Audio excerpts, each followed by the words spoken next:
semuanya, perkenalkan nama saya Mima Sarah. Di sini saya akan menjelaskan tentang materi jurnal khusus dan buku pembantu perusahaan dagang. Jurnal khusus. Jurnal khusus adalah jurnal yang digunakan untuk mencatat transaksi-transaksi keuangan yang sejenis dan seringkali terjadi sesuai dengan urutan waktu terjadinya. Jurnal khusus mempunyai 4 jenis. Yang pertama, jurnal khusus pembelian.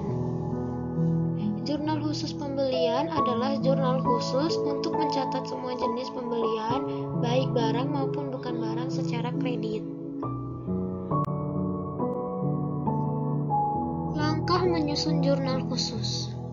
Pada jurnal pembelian transaksi yang dicatat berupa transaksi pembelian secara kredit, entah itu pembelian barang dagang ataupun pembelian perlengkapan dan peralatan. Pencatatan yang dilakukan akibat penambahan pembelian, caranya dengan mendebitkan akun pembelian sejumlah pembelian tersebut. Pada pencatatan yang terjadi akibat penambahan utang dagang dengan cara mengkreditkan akun utang dagang sejumlah nilai utang. Berikut merupakan contoh dari jurnal khusus pembelian.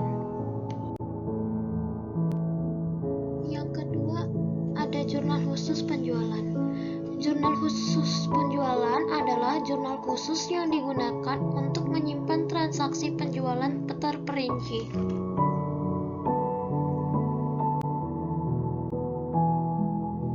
Langkah menyusun jurnal khusus penjualan.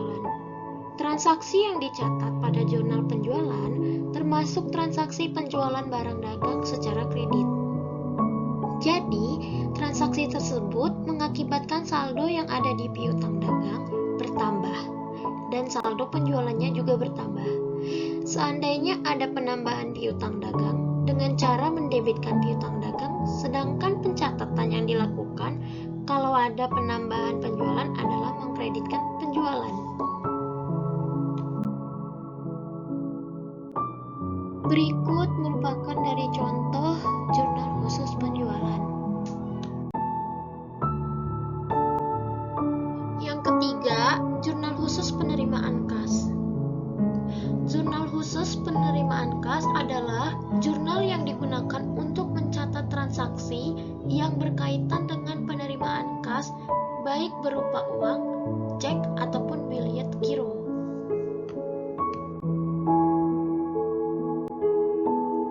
Langkah menyusun jurnal penerimaan kas. Setiap transaksi yang dicatat pada jurnal penerimaan kas berupa transaksi yang dilakukan secara tunai. Misalnya, pelunasan piutang, pengembalian barang yang sudah dibeli secara tunai, atau return pembelian, dan lainnya. Jika ada transaksi penjualan barang dagang secara tunai, maka akan menambah saldo kas dan saldo penjualan. Pencatatannya berada di posisi debit akun kas dan kredit akun penjualan. Apabila ada transaksi pelunasan piutang, maka akun kas berada di posisi debit dan akun piutang berada di kredit.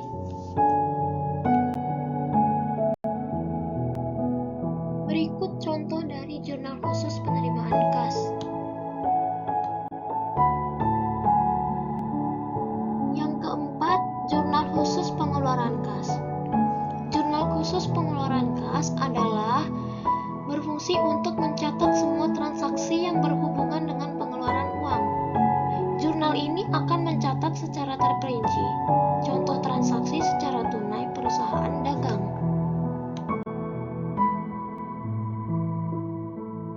Langkah menyusun jurnal pengeluaran kas.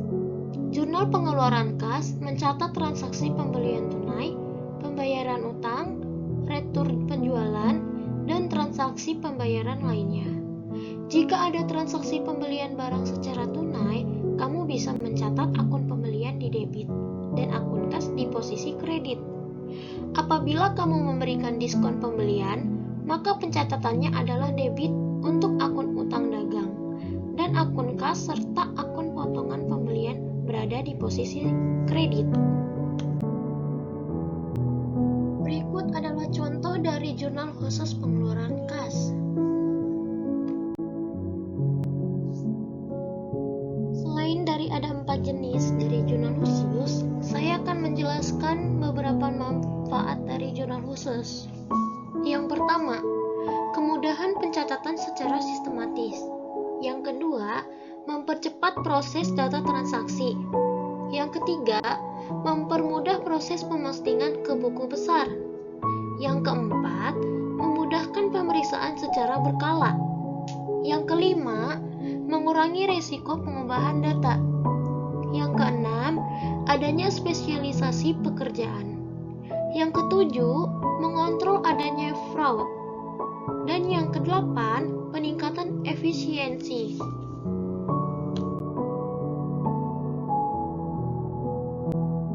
Baiklah, di sini saya akan menjelaskan buku besar pembantu atau buku pembantu. Buku besar pembantu atau buku pembantu adalah kelompok akun-akun yang memiliki karakteristik yang sama. Buku besar pembantu merupakan tambahan dan perluasan buku besar umum. Dengan adanya buku besar pembantu, buku besar umum atau kadang-kadang disebut buku besar saja, tidak perlu lagi memuat rincian saldo.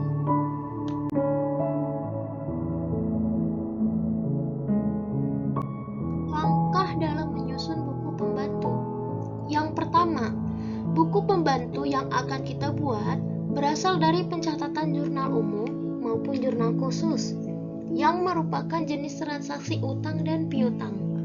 Yang kedua, buku besar pembantu piutang yang dibuat merupakan ringkasan atau rekap dari jumlah utang dan piutang tiap customer dan supplier.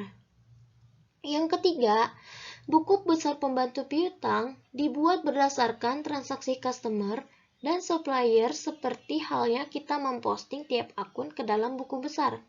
Misalnya, customer PTA, maka dalam buku besar pembantu piutang tersebut berisi transaksi yang terkait dengan PTA. Begitu juga dengan buku 4.4.4. Pembantu utang.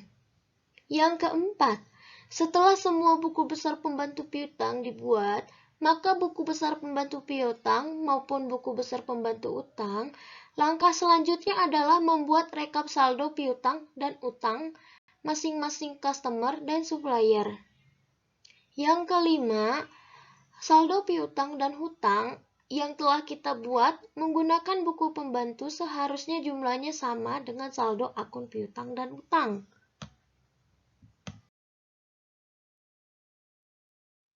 Buku pembantu utang. Buku pembantu utang atau buku utang atau buku catatan pemasok adalah buku besar pembantu yang memuat kumpulan data transaksi tiap-tiap pemasok kredit. Buku pembantu piutang. Buku pembantu piutang atau buku piutang atau buku catatan pelanggan adalah buku besar pembantu yang memuat kumpulan data transaksi tiap-tiap pelanggan kredit.